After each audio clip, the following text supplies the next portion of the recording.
Since this is my last philosophy video, I will make a conclusion about the ideas and the philosophers we've seen, and also I will talk about the biggest issues in the actuality and unify the ideas of different philosophers into this topic. First of all, I think the biggest addiction nowadays, with all advances in technology, are smartphones and internet. Almost all people are in their phone most of the time.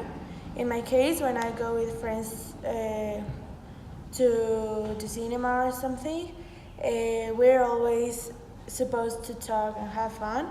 But actually, instead of that, all of us are always in our phone and we don't pay attention to each other. The philosopher Nietzsche said that every person can do whatever he wants and have different options to do what they want. But on the other hand, there's Immanuel Kant, who says that moral values are the ones that keeps our society together. I think that maybe Nietzsche is right in the sense that we all have a choice, but maybe we can join it into Kant's ideas. That yes, you are free to do whatever you want, but even having that freedom, you should take some values first. I think that phones and internet had led people even to suicide because they see other people with perfect lives in social media like Instagram, Facebook, Twitter, Snapchat, and they see their lives, they compare their lives, and they just can't live with that. So I also think that this kind of that these attitudes lead people to suicide is kind of stupid because I think the suicide is more an act of cowardice. I think if you are feeling bad, you can always search for some help in a psychologist or even your friends or family, and also you can do some activities you like, for example, dancing, doing sports, or whatever. But also, that's when Schopenhauer said that the act of suicide is just cowardice, and I think I totally agree with him.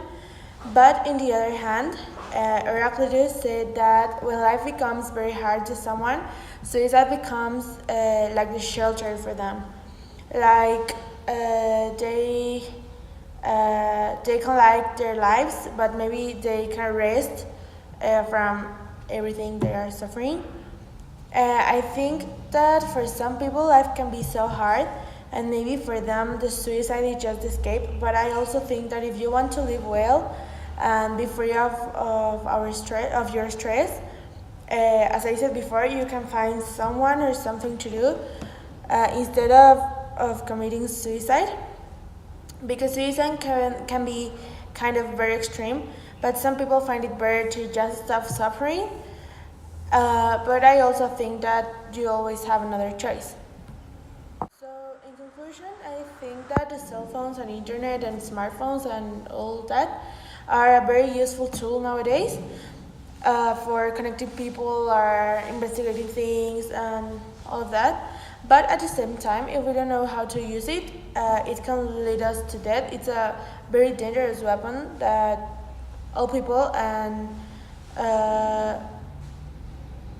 children also and the young people are using a lot of internet and a lot of cell phones for very bad things. So I think my conclusion in philosophy is that I also think that philosophy is a very good tool for explaining a lot of things in our current life, with very good example, with a lot of philosophers, and philosophy can explain us a lot of things, and it can make also our lives better.